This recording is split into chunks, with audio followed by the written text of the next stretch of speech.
Beleza? O ministro Cristiano Zanin, do Supremo Tribunal Federal, votou para que o caso da chamada revisão da vida toda do INSS volte ao Superior Tribunal de Justiça para um novo julgamento. Esta posição foi acompanhada pelo presidente do STF, ministro Luiz Roberto Barroso, em novo julgamento do caso no plenário virtual da Corte. Neste vídeo, eu trouxe para vocês o pronunciamento oficial do presidente do Supremo Tribunal Federal, Luiz Roberto Barroso, acerca do processo de recálculo das aposentadorias concedidas pelo INSS. Mas antes de darmos início ao nosso vídeo, eu gostaria de lembrar a vocês que são novos por aqui de se inscreverem em nosso canal, deixarem o like e ativar o sininho para serem notificados sempre que publicarmos um vídeo novo por aqui, beleza? Caso surja alguma dúvida relacionada ao conteúdo no decorrer do vídeo, deixe nos comentários, pois vamos esclarecer as perguntas mais frequentes em nossos próximos vídeos. Agora sim, sem mais enrolações, vamos direto ao que interessa. Por meio da Advocacia Geral da União, o Instituto Nacional do Seguro Social pediu para limitar o alcance da decisão que assegurou aos aposentados o direito de pedir a inclusão de toda a vida contributiva no cálculo do benefício. Antes do julgamento, realizado em dezembro, só eram considerados os salários após julho de 1994, após a implementação do Plano Real.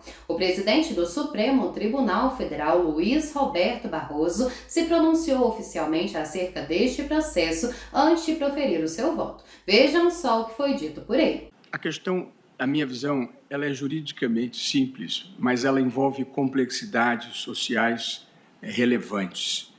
Eu vou tentar, muito brevemente, o meu voto é breve, colocar a questão na dimensão que me parece própria. Está aqui em discussão a regra de cálculo do benefício da Previdência Social no âmbito do regime geral da Previdência. Portanto, o regime de previdência que se aplica aos trabalhadores da iniciativa privada, administrado pelo INSS.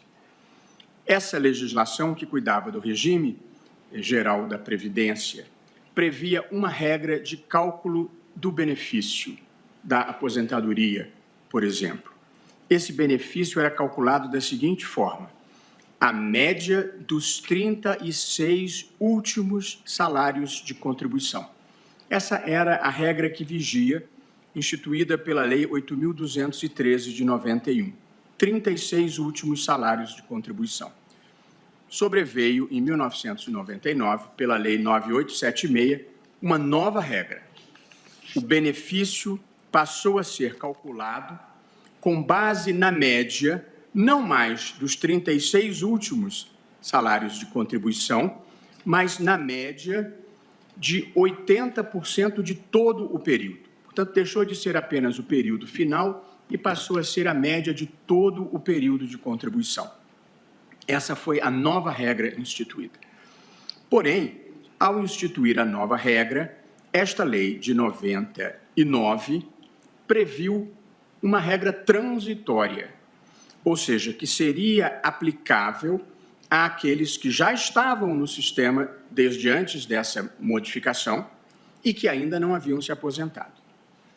A regra de transição prevista diz o seguinte: o cálculo vai ser feito da seguinte forma: a média aritmética dos maiores salários de 80% do período contributivo, a mesma regra definitiva, porém, computados apenas a partir de julho de 1994.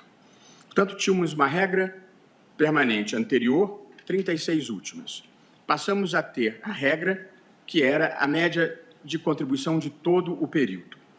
E a regra de transição estabeleceu a média de todo o período computado a partir de julho de 1994. O que fez a regra de transição?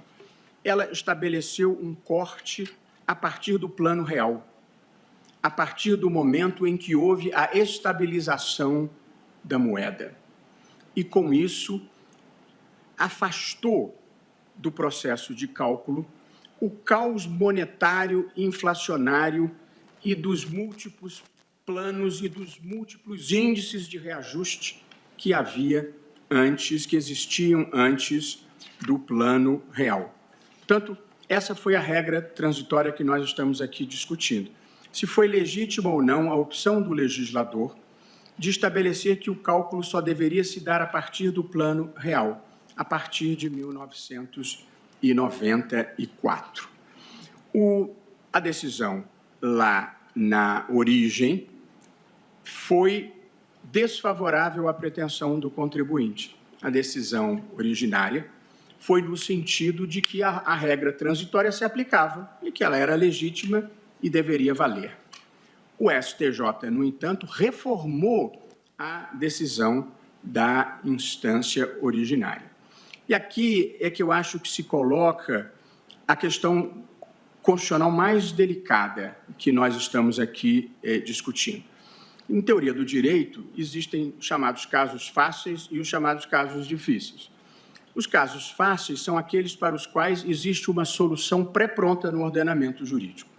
Os casos difíceis são aqueles para os quais não há uma solução nítida, pré-pronta. E, portanto, você precisa resolver o problema aplicando um princípio ou um conceito jurídico indeterminado. Por esse critério, presidente, do ponto de vista jurídico, esse é um caso fácil, porque existe uma regra expressa que dá a solução para o problema que nós estamos enfrentando. O que aconteceu, no entanto, foi que o Superior Tribunal de Justiça entendeu que essa regra não era justa. O Superior Tribunal de Justiça entendeu que se causaria uma injustiça a esse contribuinte, a esse segurado, se aplicasse a regra de transição. Mas, em todas as vênias de quem entenda diferentemente, justiça ou não justiça não é um critério voluntarista de juiz ou de tribunal. A justiça ou injustiça de uma lei é aferida com base na Constituição, com base nos valores que a Constituição institui. E, portanto, para um tribunal dizer eu não aplico esta lei porque a considero injusta, ele está dizendo eu não aplico esta lei porque a considero incompatível com a Constituição. Mesmo que ela não seja incompatível, em tese, no seu relato, ela pode ser incompatível numa incidência concreta específica. E aí nós temos uma declaração de inconstitucionalidade sem pronúncia de nulidade. Você considera inconstitucional aquela incidência da norma, mas não a norma em si. Com a devida vênia dos entendimentos contrários, eu acho que foi exatamente isso que fez o Superior Tribunal de Justiça. Entendeu que esta norma, naquela incidência, era uma norma inconstitucional. E se assim é, eu peço vênia aos entendimentos contrários, mas houve sim uma declaração incidental de inconstitucionalidade dessa norma sem pronúncia de nulidade. E aí incide, na minha visão, o artigo 97 da Constituição, que institui que somente o plenário ou órgão especial dos tribunais podem declarar uma lei inconstitucional. E esta decisão do Superior Tribunal de Justiça foi tomada pela seção e não pela Corte Especial, que era o órgão competente para dizer esta incidência é inconstitucional. Portanto, eu não entendo aqui, respeitando as posições contrárias já manifestadas, que havia duas interpretações razoáveis e o STJ escolheu uma. A norma era claríssima. A quem ingressou, quem já estava no sistema ainda não aposentado quando da vigência desta lei, se aplica a regra de transição. E ali não tinha nenhuma exceção prevista.